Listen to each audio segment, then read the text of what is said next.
Hello, hello. Welcome to Better Together, where we're continuing to experiment with music. Where did we get this one from? The studio. Yes. Back in LA. Can we do a vote on what opening music you guys like or dislike? I like that. That would be fun. All right, guys, thank you for joining us. When you know better, you get better. That's what we do here every day. It is Tuesday, October 20th, 2020. 2020. Ooh, 20. Lots of 20s. Lots of 20s, guys. It's almost over, though. It is almost over. Our quote of the day: breast cancer is a pandemic concern, and the numbers sure prove it. In the United States alone, 1 in 8 women will be diagnosed with breast cancer at some point in their lives. And that is from Dr. Kristi Funk, who is our guest today in honor of Breast Cancer Awareness Month. We are going to be chatting with her about so many mind-blowing things. You guys, get ready to have your heads explode. She created the most unbelievable presentation that she was sharing with us, and I had to stop her because I was freaking out, and I was like, I just want to hear it with everybody else. I don't want to know until we all know together. We'll be better together. That's right. So we will wait. But man, she prepared the most insane presentation for us. She studied so hard to write her book, and it was called Breasts, the Owner's Manual, and learned so much. She changed her whole family's diet because of it, and is really helping to empower women how to, take the lead on their health with nutrition, how to help themselves if they do have a diagnosis of breast cancer, how to, stop recurrence. It was her who taught us that 3 cups of green tea a day reduces your chances of recurrence by 50%, and so much more. So we're going to be chatting with her. Of course, she's a top breast cancer surgeon, and we like to think she's a real life superhero.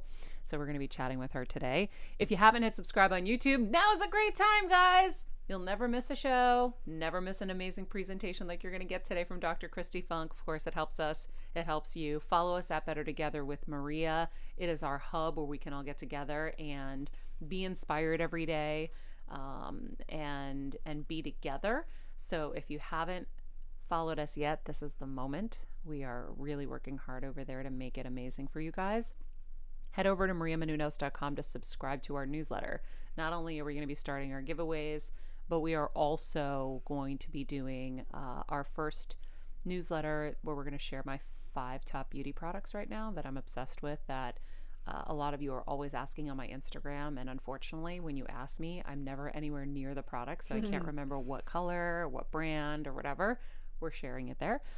And that is that. If you haven't joined Patreon, I can't think of a better investment for you right now. We are doing incredible live workshops with the incredible guests that we have on this show, so you have access to them directly. We also have ad-free content there and extra content. It is an investment in yourself. Do not miss the opportunity to have one-on-one connection with these incredibly hard to get people. I've spent 20 years amassing the contacts and to be able to bring them here. And now you can have, the ability to do a free workshop with them just as part of your membership. So join us over there. In the meantime, on this Tuesday, October 20th, where I'm futzing with paperwork because I don't know what I'm talking about, I know that Jeffrey Crane Graham has an interesting human interest story. So apparently there are some top things that are completely normal to us as Americans, but very strange for other cultures. And I started reading through some of them and I thought they were funny. So Jeff, I'm going to let you kind of take the helm here. Yeah, I just thought this was interesting, and particularly the first one I'm about to read, I thought connected a lot with the show, and I'll be curious to see if you two agree, but this is what someone from Europe said about Americans. Lord. I know. Brace yourselves. They ask everyone, what do you do when you first meet them? I live outside of the U.S. and realize there are some people I've known for years and I still don't know their job. I think in the U.S., jobs are a bigger part of a person's identity than in other places. So Agreed. True. First thing you want to say is so what do you do? Yep. I refrain until way after I've asked them every other important question. But it is something that is so natural. I mean, the first thing people ask me is like, so what do you do if they don't know who I am? Which, you know, it always makes me laugh when people do that. I'm like, I always come up with something crazy at first to say just for fun. Yeah. But it is true. It's tied into our identity as Americans. I feel like we're like Maria said, it's the first thing we say. Hi, I'm so-and-so. What do you do for work? What kind of line or what line of work are you in? But we are the land of opportunity. Right? Right? So if you think about it, everybody comes here to make their dreams come true. You know, like, you know, if you want to be like the best basketball player in the world, you're coming to America, right? Yeah, and so, you know, LeBron's LeBron here. LeBron's not going to be LeBron overseas necessarily. Do we know of any overseas players' names? I mean, they come here. You're exactly right. They know LeBron overseas, though.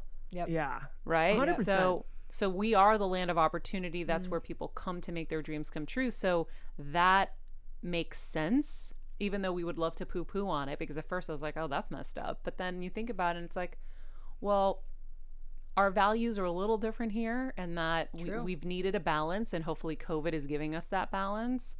Whereas over in Europe, the lifestyle is so much more, you know, about life and living life. And that's why we love it when we go there. We're like, oh my God, they live life. They have coffee in the afternoon. They take naps. They have bread and fresh bread and whatever it is, you know. And we're like, we want more of that. And it's like, yeah, but they also don't have the thriving economies that we have and the things that we have. Like, there are gives and takes everywhere, right? Like, you can't easily go make your dreams come true in these other countries. You know, it's really challenging. I've known so many people, I won't name countries specifically, where they're like, it's so hard here to do what you dream of. And in America, it's kind of like this, just what we do. Yep. Come in with an idea, you'll get it, make it happen. The one difference, though, I lived in Quebec for a couple months, and I noticed if you ask, what do you do? They'll be like, oh, I mountain bike, or like, I love to cook. And so it's just, that's what I think is interesting. I love that too. I know, it's like, I think it's partly the question of when we hear, what do you do in America? We think, what is my job? And when you hear, what do you do in America, in other countries, it's like, oh, how do I live? And I just think that's a really interesting distinction and something that challenges me a little bit. True. Yeah, but you said, you didn't say, what do you do? You said, what do I love? And they said, I love, what was it? But I think even when we would say, what do you do? They'd be like, you know, I mountain bike, I love to bake. It's still what they consider that they do. Yeah. And I feel like for us, I mean, I speak for myself here. When people are like, oh, what do you love? What are your hobbies? I'm like, Wait, I wish there was a close-up on her face. That was great. But it's true, right? It's like, hobbies? What? Hobbies? Who's that? What's that? But we are more lucky here, where I feel like what I do for work is my hobby, right? Like, I'm passionate about what we do. They can't really say that as much in other countries. So this is true. I have to say, that was one of the things I forced myself to do after brain surgery. Was I forced hobbies. I was like, no, I am going to force guitar into my life. I love it. So that I have something outside of work, because eventually it became work for me, right? And so, you know, your passions shift and change. So I think that is something that is really important for us, but that's just the balance, and we're always striving for a balance. We're never going to have it, right? Something's going to pull harder one day, and then the other day this is going to pull harder, and you know, you're just going to keep going like this, juggling and trying. Always if you can't juggling. see me, I'm balancing, guys. I've got both hands, and I'm trying to balance. If you're on that hike with your adorable Labrador right now, and you're just feeling the wind on your face, and you're listening to us, hi. Tell your dog we say, watch hey. out, you're about to step in poop. I'm just kidding. Watch out for the poop. Well, the other one that's very relevant right now is, in other countries, political attack ads and ads for lawyers are illegal, which I think is really interesting. Yeah. which No, I don't know. no commercials for the attorney James Sokoloff and Associates. Why is he embedded in my brain? There's always that one that's my embedded. For gosh. us, it was Ronnie Deutsch. If you're from Cleveland, you definitely know who Ronnie Deutsch is, and I know our Cleveland listeners will. But I think the Have political you- attack. Go ahead, Maria. Have what were you saying? used antacid? Do you use Roundup? You have a case. Literally. How would Oh, they it's find us? Or Adriana's Insurance. That one gets me if you're from LA. That one's always a I've good never one. heard it. Adriana's? I've seen that Oh, one. so many billboards. Yes. Mm-hmm. But I think especially the political attack ads one, I kind of appreciate because, I understand it's strategic and I understand that these campaigns need to be won, but some of the campaigns are just so vitriolic. I mean, John Mulaney, who's a Some comic of them? I know they're all so aggressive. I think that's just the only way now. I know. Sadly. But it's interesting. It's always a balance, like you said, Maria, because restricting free speech to a certain extent, I don't agree with. But at the same time, with, fair use and equal time laws, some of these political campaigns, I don't actually think they're helping anyone's case. I think it's John Mulaney talks about it. They're like a horror movie I where love it's him. like, did you know that this candidate hates babies? And they're just so exaggerated. I love seeing Evil Jeff. Can we make Evil Jeff a character on the show? Yes, please. Please. He's in there. I Evil want him to Jeff. read Good News Movement Monday in an evil voice every Monday. This person actually is giving out free pies on Oh my Wednesdays. gosh. Well, have you guys seen? I love that.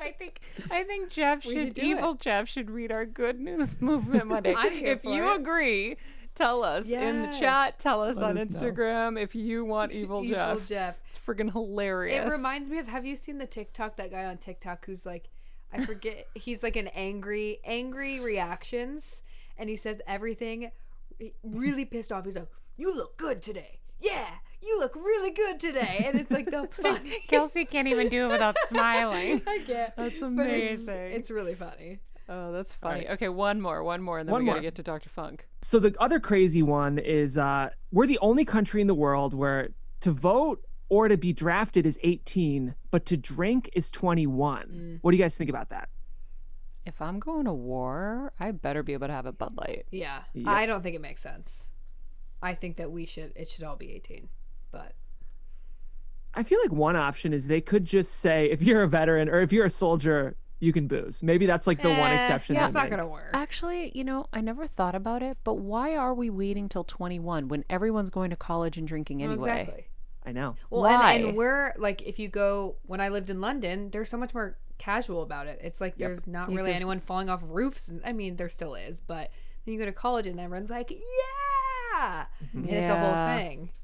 I don't know. There's Yeah. some research that shows that if we actually made the age 18, there wouldn't be so much binge drinking because you're actually not rebelling. Yep. Yeah. So, exactly. when you're a freshman and sophomore, you're rebelling against the rules. So you go crazy. Whereas if it's not illegal, you're not really trying to hide anything. So you're Right. more responsible. Well, about you're it. a legal adult. So a legal adult should have the right to make their own decisions about what they're putting in their body. Right? agree. And if you can vote, and if you can If go to I'm war, working my ass off to go to college and I'm paying my way through college, I should be able to drink. yep, yep. I never thought about that. And if I am going to fight for my country, I should be able to have, like you said, a Bud Light. Heck yeah. Or if I have a say in the future of this country by voting. It doesn't make sense. Yeah, that's an antiquated law, I believe. I agree. Yeah, I do think that, I'd have to read the research, but I think the idea that it would be less, like a rebellious thing, that maybe it would curb a lot of our problems. But who knows? It's a scary thing to make changes, right? Mm-hmm. And it's scary to be the one to make those changes. So let's talk about some other scary changes we need to make in our lives, guys. And that is, oh boy, get ready for this. Dr. Funk is going to teach us all about the meat and dairy world. It's something that we discussed in our last episode when her book, Breast, the Owner's Manual, came out. She is, of course, one of the country's most sought after breast cancer surgeons. She's also the leading voice in emerging breast cancer research and prevention methods, especially as they relate to healthy eating. Praised for her practical and accessible approaches, her recent bestseller, Breast, the Owner's Manual, is considered one of the best resources available for breast cancer reduction tips. And in honor of Breast Cancer Awareness Month, of course, Dr. Funk is coming back to the show. Hi, Kristi. Hi, Maria. How are you? Good. Thank you so much for coming back to the show.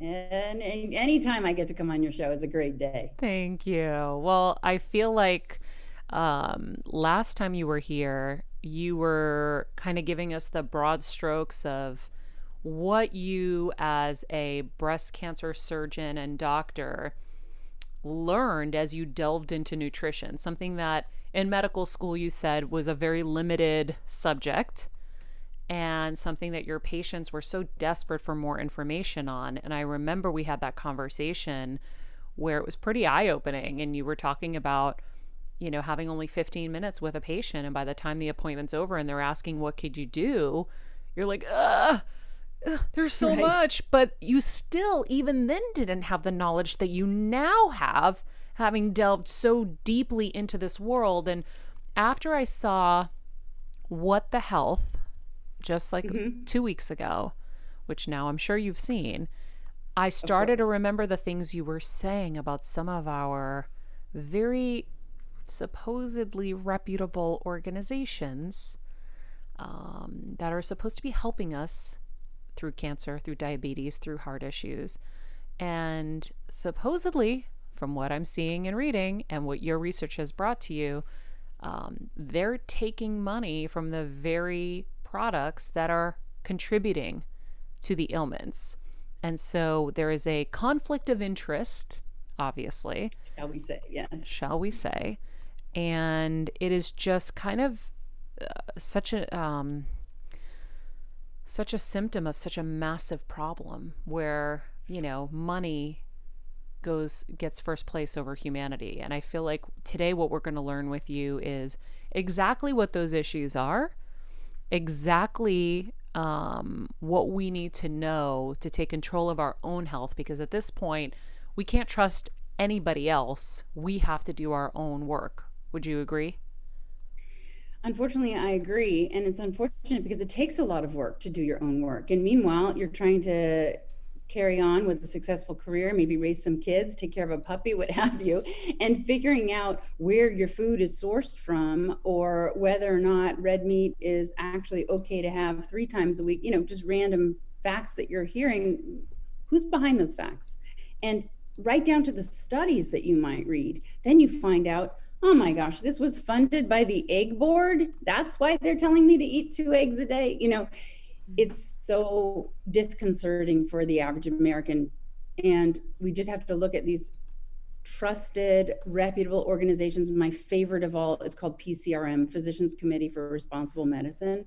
They do all of the intelligent digging for you. If you go to their website, you will learn so much about how the government, talk about conflicts of interest, right? We're talking about certain organizations that are there for your health, the American Cancer Society or whatever, and they're getting money from big dairy or big beef. And so they kind of dampen the recommendations. So it's not as bad as it might sound if you read a paper or two, right? So, and that's their conflict. But guess who else has a massive conflict? The US government.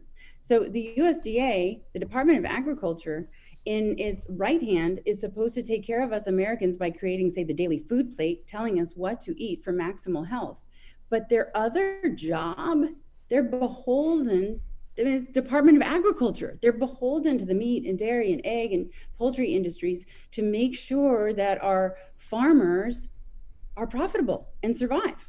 What a conflict of interest is that when what your farmers are creating is killing Americans? What do you recommend to people?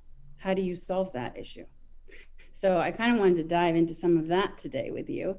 And I also have a very timely warning for everybody.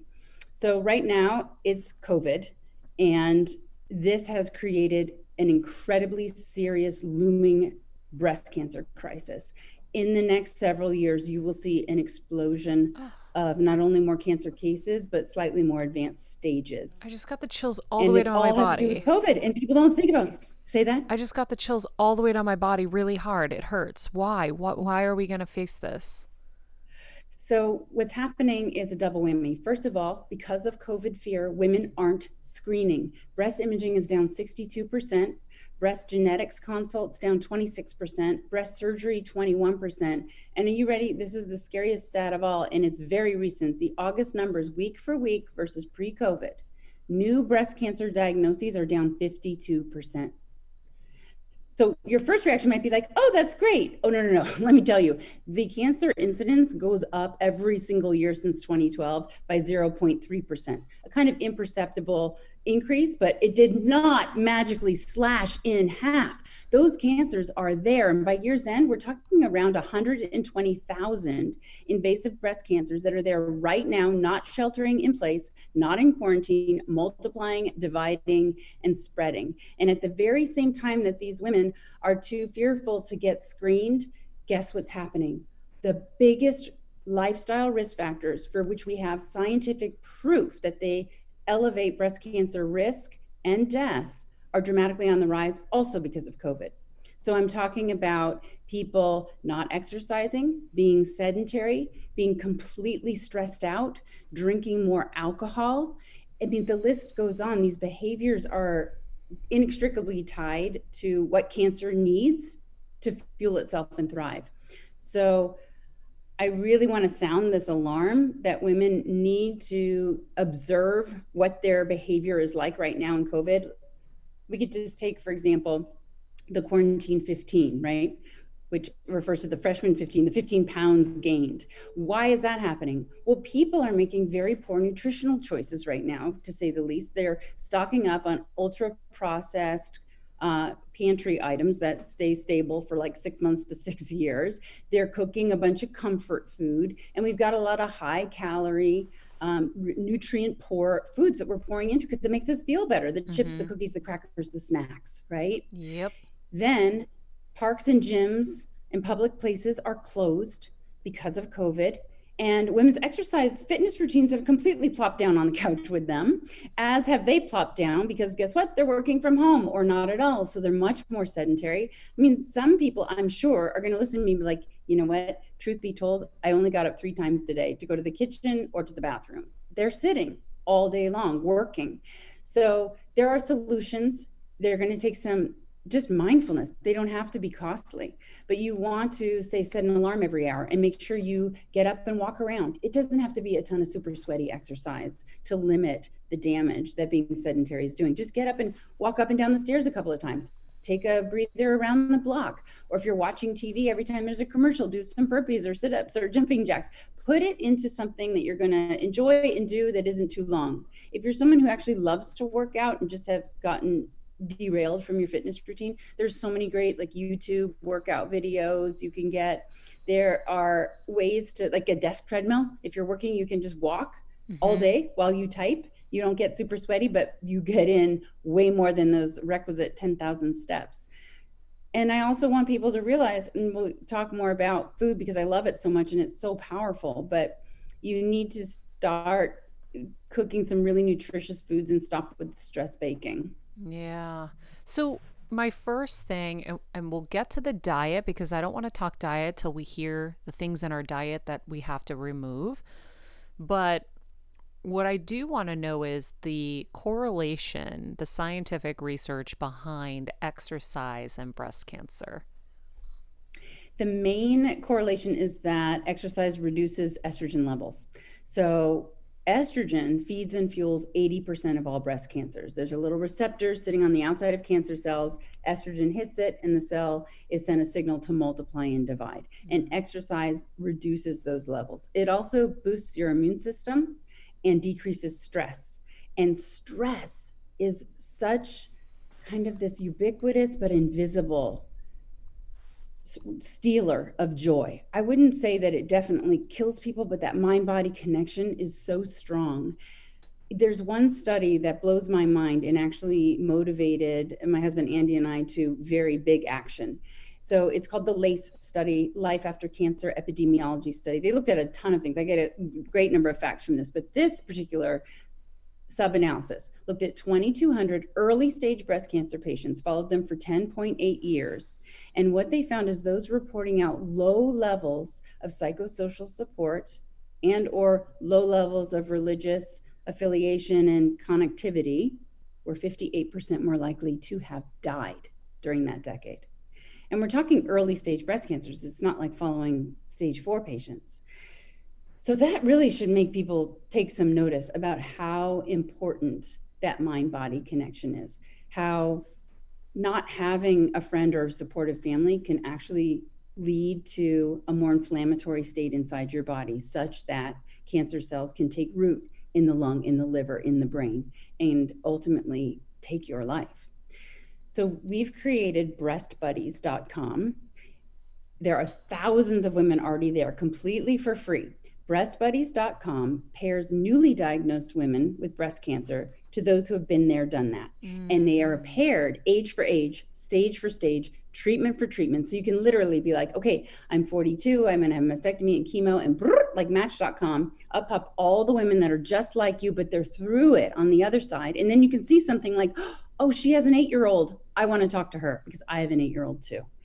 And in this way, not everybody, you know, like I was saying, has a BFF or even a family that they like, but everyone can have a breast buddy. And I know that this has been so transformative for hundreds and hundreds of women. I mean, the response to breast buddies is incredible. I can't imagine. That's crazy amazing that you came up with that, because it is really challenging to go through these things. I know that's why anytime someone reaches out to me for help with their brain tumor, I try to be as available as I can, because I've been through it and I can help someone through, you know, come onto the other side of it. So why don't we delve into, well, before we get into everything, I want to know, what tips do you have, since so many women are avoiding their mammograms and their appointments? What tips do you have for them to feel safe going in to these appointments and to resume? So we, the medical community, have been dealing with COVID as long as you have. And so we've rallied and we figured stuff out, right? So it's very safe, and it's definitely worth going to get your screening if you're due or overdue. Postpone no more. So wear a mask.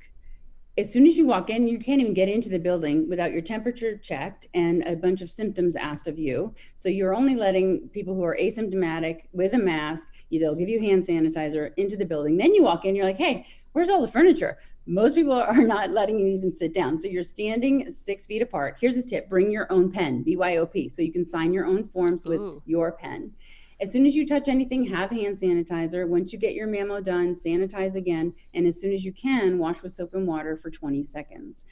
Really, appointments are being scheduled farther apart, so there's no crowding at any time. And they're extending hours to later in the day. You should feel safe when you go to get a mammogram. Things have changed a lot since March. Yeah, I was talking to a friend yesterday who's a gyno, and she was like, oh my gosh, I feel so safe at work. We are cleaning like crazy. And if I think about it, my mom has still had to continue her cancer treatments. And so she's gone into Cedars every month for her infusions, and she's masked up, and everybody's, you know, hand sanitizing. And so I remember taking my dad right at the beginning of like the COVID outbreak to his diabetes doctor. And I was so nervous, but they were super careful. We were super careful. So I think it's really great to sound the alarm. I would never have guessed that many people thought that was an elective that they could just hold off on. Right. Like, I know I'm going to be flying back to the West Coast because I have my annual with my gyno and I have my physical, and I'm like, I can't miss those. Like, I know I can't miss those, and I'm not going to push them to January, because January is going to become February. February is going to become March. So it's non-negotiable. Exactly. So I think that's a really good message. So without further ado, everybody ready for the horror show? Should we? I'm excited. Do we have our candy corn and our? I'm just kidding. Yeah. All right. So this is a lot, many hours of research on your end, Dr. Funk, to bring us this incredible knowledge and research, and this what do you call it, a spreadsheet of sorts. So you take it away from here and tell us what we need to know.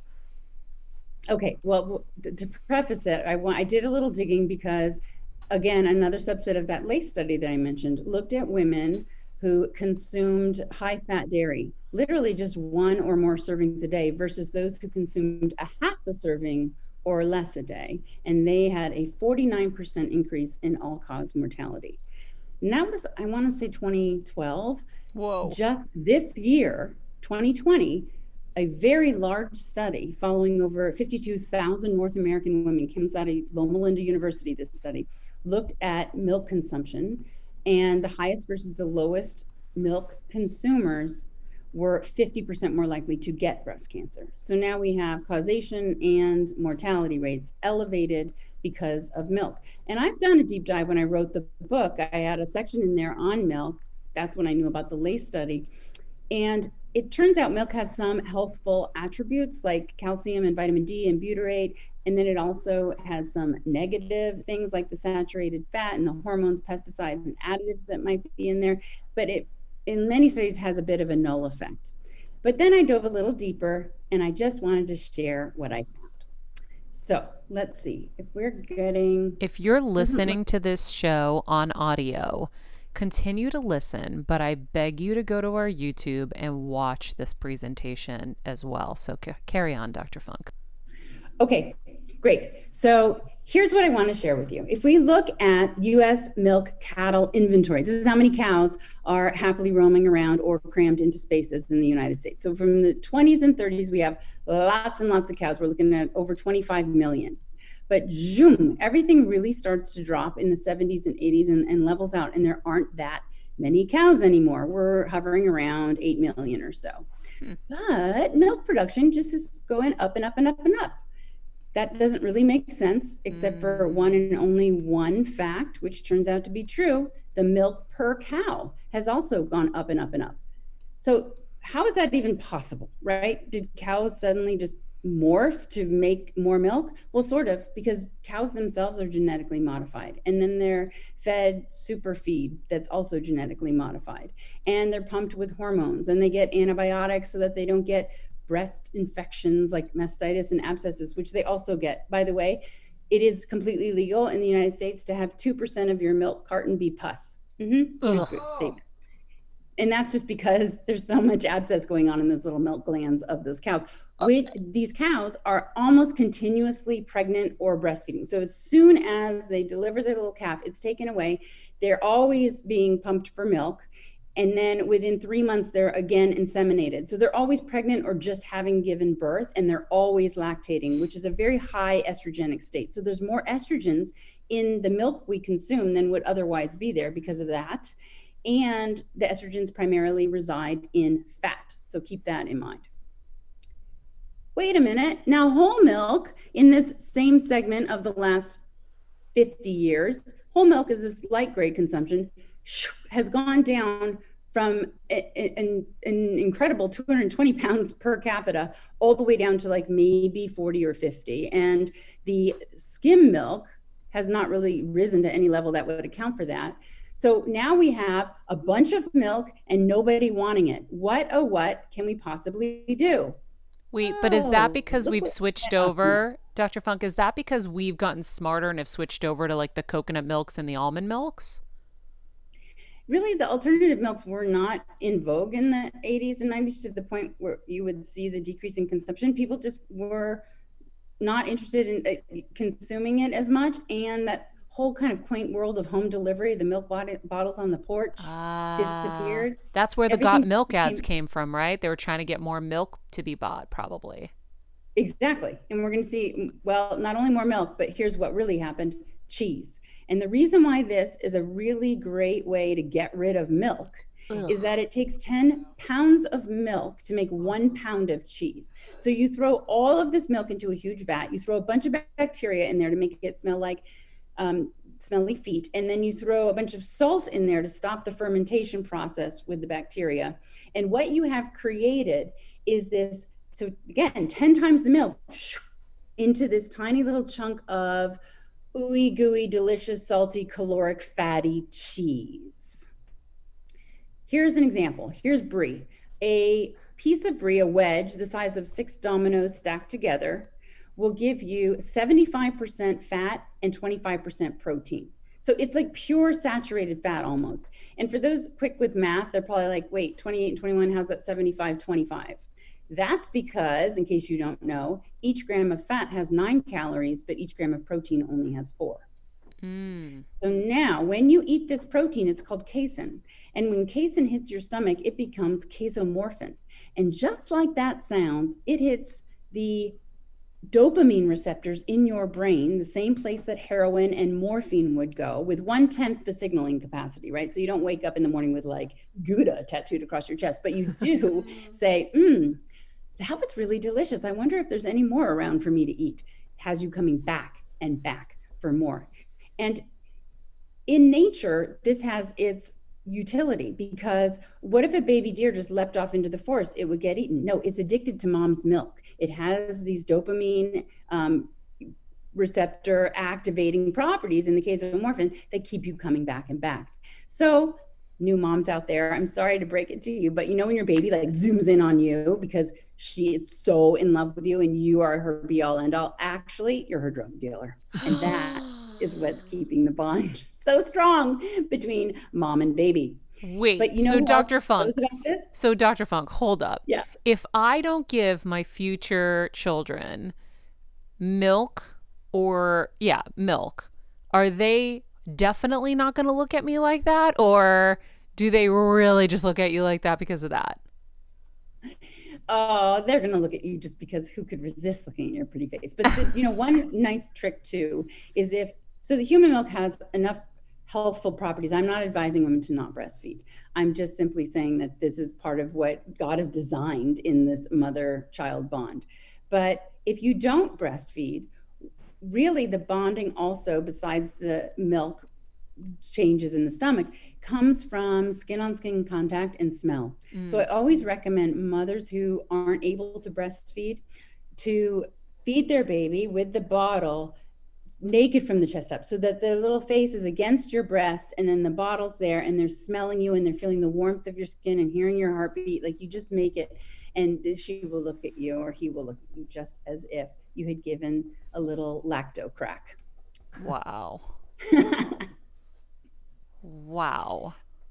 Okay, so here we are with the baby knowing about this effect, but guess who else knows? The government. So Dairy Management Inc. is actually a nonprofit overseen by the U.S. Department of Agriculture, the USDA, whose function it is to boost milk sales. Wow. So DMI spends literally 140 million of your tax dollars every year working with fast food chains to develop cheesy, high-fat menu items and promotes them to the American public.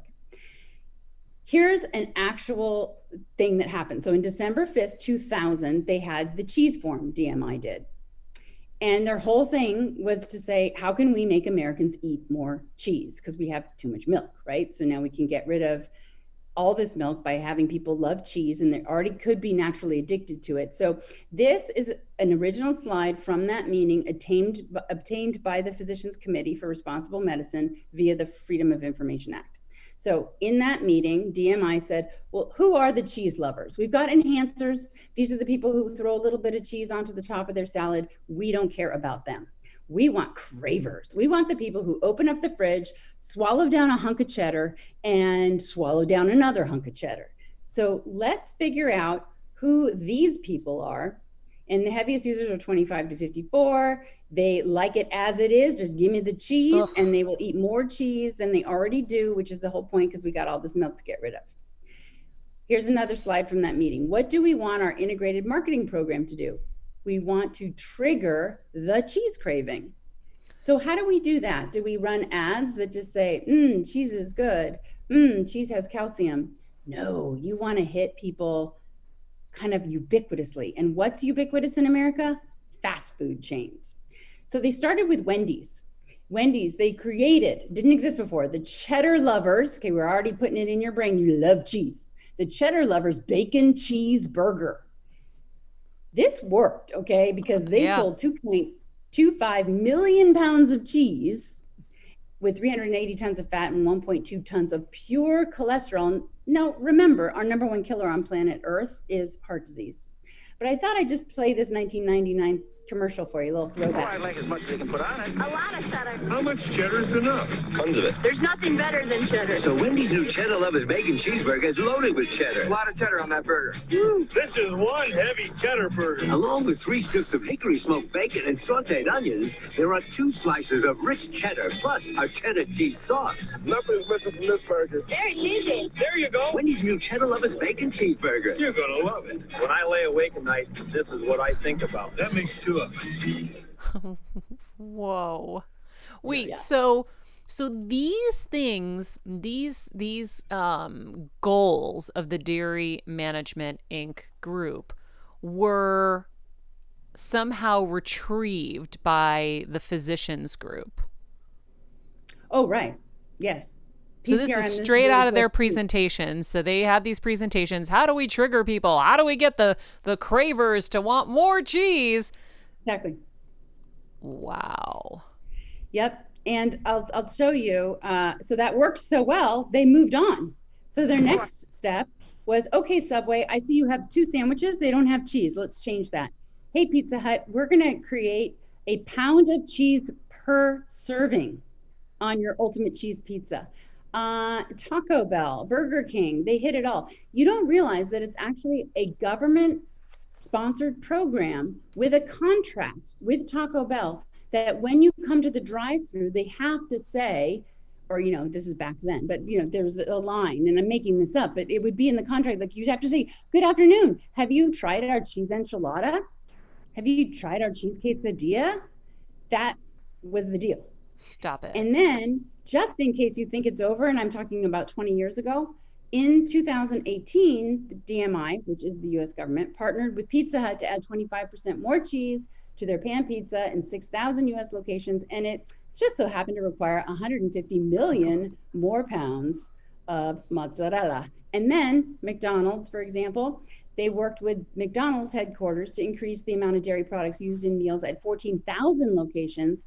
They created supersized cheddar cheese slices that were 30% larger on sandwiches, and they offered 3 new McCafe Turtle coffee beverages, which of course needed lots of milk and cream. Wow. So in summary, in conclusion here, just to show you how well, say, the Pizza Hut campaign has gone, for the first time ever, mozzarella finally exceeded cheddar in sales in the US.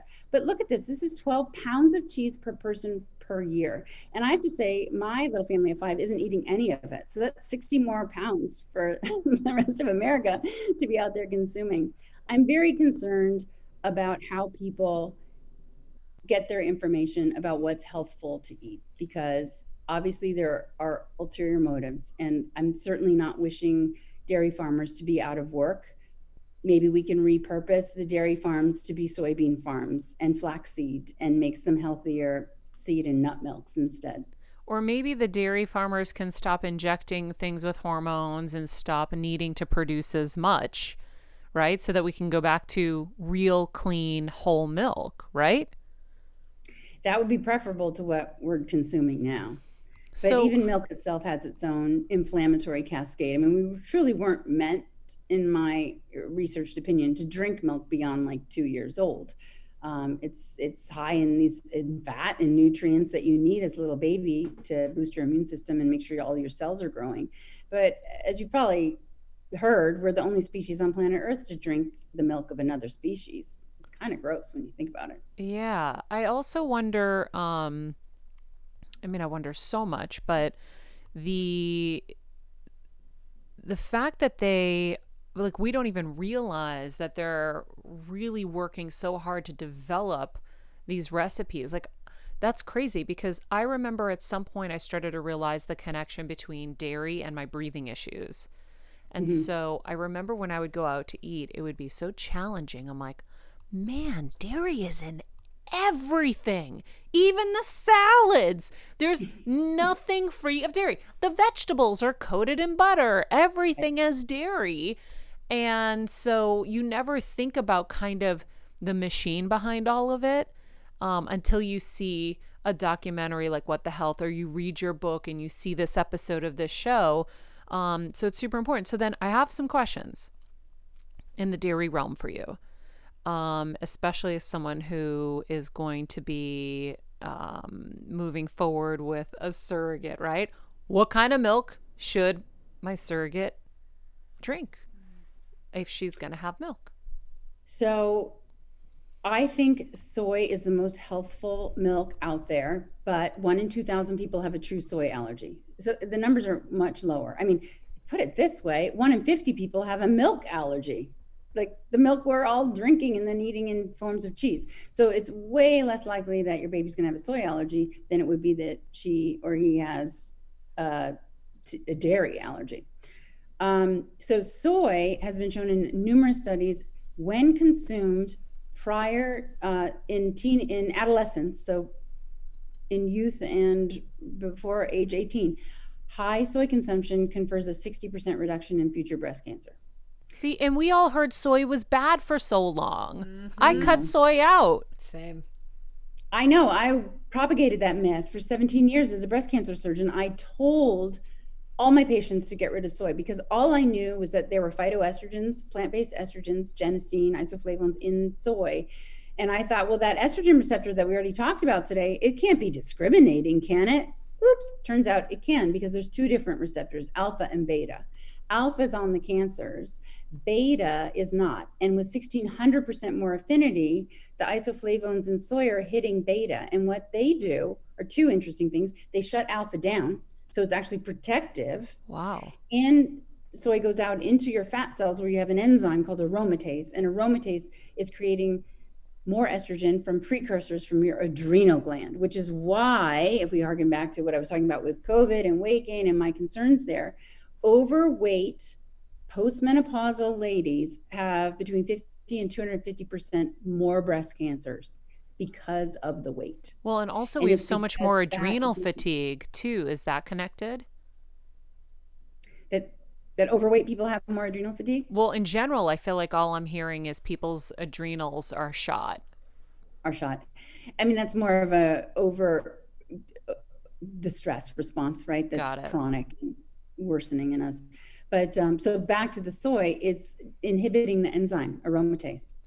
So there are studies that prove that it does that. All of the human studies have been done since 2009, and they are large volume, and every single one of them across the board always shows a drop in breast cancer occurrence by 30 to 60%, recurrence if you already have an estrogen-driven or estrogen-negative breast cancer. In other words, soy has these anti-carcinogenic powers that go beyond this whole estrogen connection. So you're reducing recurrence by 30 to 60% and death by 30 to 35% in every single human study.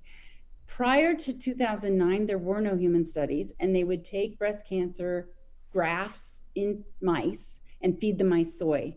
And every once in a while, about 10% of the time, those tumors would grow. And I think that's where the bad rap against breast cancer came from anyone who went that far into the research, is that, but we're not mice, we're humans, and it doesn't always translate, and it didn't in this case. Wow. Okay, soy is best. Do you have a type of soy that you love the most? Like what brand should we be attacking in the supermarket?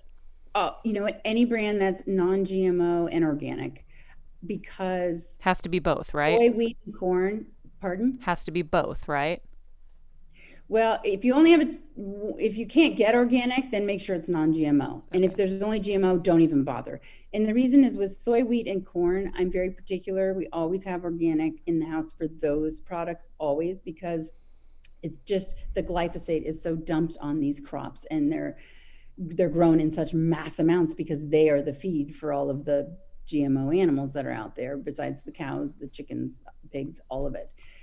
Other foods, such as berries, I would rather you had a not organic berry than you had an organic beef burger, right? So it's not just down to the pesticide level. I think having fruits and vegetables and legumes and whole grains, 100% whole grains, is more healthful and more important than organic, except when it comes to the soy, wheat, and corn. I'd really do your best to afford it. I'm grateful that organic's actually becoming quite affordable these days. Oftentimes I'll go and look like bananas or something cheaper organic than not. So Yeah. just become a connoisseur of looking at where things are coming from. With the soy too, there's a lot of carrageenan added, which is a possible carcinogen. We don't know entirely. Carrageenan is added to a lot of foods as a thickener. Ah, So look for that and try to avoid it. got Organic it. and no carrageenan. Okay, so what about almond milk and coconut milk? Like I steered away from soy milk. All I do is almond milk because when I make a smoothie, I'll have almond milk. I'm not drinking it necessarily. Otherwise, it's in my coffee or it's in my smoothie. Is that out the There's window? nothing wrong with almond milk. The question becomes there's only so many calories you will consume in a given day. And since soy has so many additional health benefits beyond that particular nut milk, I always choose soy. We have a little almond milk in the house always for, the occasional baking of something. But really we consume soy. So the same thing applies, non-GMO and organic for those. Yes. Now, when it comes to coconut milk, coconut oil is like 90% saturated fat. So the coconut milk, there's the kind, in the cans that you use for baking and it layers out and that whole top is just like pure saturated fat. I've really shied away from coconut milk. Look at your labels and look at the fat. Okay. Okay, fantastic. Can I quickly ask about oat milk? I know this is Yeah. the voice from nowhere. This is co-producer Jeff. How's oat milk, Dr. Funk? Oat milk is delicious and nutritious. And Okay. I think it trumps almond milk in my hierarchy. And it's really good in Wow. coffees. People love it in coffee. I was But legit again- gonna say, Jeff, she's gonna say no because it's so high in sugar. Oh, but you got to look at that stuff. You got to make your own if you can. Yeah. Right? Okay. That's how you control it. You Okay, get those got it. little- So your yeah. own milk. Can you refresh everyone's take on sugar, especially if they're dealing with cancer? So there's this idea that sugar fuels cancer growth. And that's both true and not true. So in other words, yeah, sugar is the fuel source for cancer, but so is it the main fuel source for your brain and all the other cells in your body. What it really comes down to is where you're getting your sugar from. So if it's refined sugars in baked goods and bagels and just literal table sugar dumped into your coffee, that's going to get very rapidly absorbed through your intestinal wall, spike your sugar level, which spikes your insulin levels, which then creates hyperinsulinemia. And this is a very inflammatory state. So now not only do you have more sugar readily available for cancer cells to consume and grow faster, you're creating an insulin spike, and insulin screams at cells to grow, including cancer cells. So it's a really circular spiral toward elevating cancer risk. Now, same sugar volume, say, but in a big cup of berries, I'm not worried about that at all. It takes your body work and time to separate the sugar molecule from the fibers and all of the other healthful aspects of that berry, so that this has been shown in multiple studies. The sugar that goes into your bloodstream is like dripped in there slowly. You never get the big glucose spike, the insulin spike. So don't shy away from sugar in its whole food form, meaning how it's packaged inside the fruit or vegetable. Don't worry about that. It's the refined sugar that's bad. Got it. And then, do we have time to talk about meat, or are we gonna have to do that another episode? I think we have another episode for that one because Because you we get have more some fun charts. stuff to talk about. What? You got more charts for that one, I bet. Yeah, right. I do. I actually really do. Because you know what's fun about that? And we should circle back around next time because I honestly want people to understand. I can get them to kind of understand that bacon and salami is probably not that good for you. And then I can get them through the red meat. But I also need to get you through the chicken and the turkey and the fish and the eggs. Oh. Because it's a natural, okay, I get that. But what about, right? But what about skinless, boneless chicken breast? So there's a lot to teach about that. In fact, a lot of what I'm saying now is the foundation work for the nutrition portion of my Cancer Kicking Summit, of which you were going to be a part. We got kicked to April of 2021 will be the virtual Cancer Kicking Summit. And then next October at the gorgeous Terranea Oceanfront Resort is our live in person, God willing, and COVID be I gone. know. And a lot of what I'm talking about is nutritional, but there's so much more than that. I literally take my 25 plus years of being a physician and all of the pearls of wisdom that I've learned, and I distill it down into 12 didactic hours of 10 different aspects of your life that I want you to focus on and cultivate to radically transform your health and your life. So nutrition is just one of those seeds that we want planted. But I did a lot of this research too in order to impart answers for people in a very kind of fun, navigable way that penetrates, that you leave changed. You're like, I'm really not going to look at my chicken breast the same anymore. I know. I quit chicken years ago, and I have to say I finally made a connection because I quit it, gosh, I don't know, it could be 6 years ago now. And turkey. I just started adding a little turkey in COVID, but I quit all of it. I quit meat too, but I got anemic, and so I reincorporated that in. But that will change as well after our meat episode. But I had a thyroid nodule that we were watching, and when I went to my physical last October, they said it had significantly shrunk. And I was like, well, where would that have happened from? Like, what could that have been from?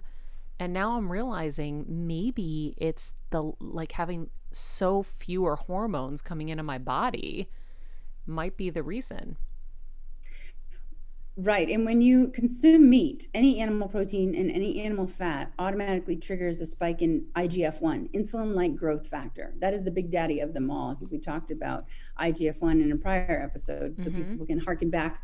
And in the next one, when we talk about meat, because IGF-1 is a prerequisite for cancer formation and for type 2 diabetes.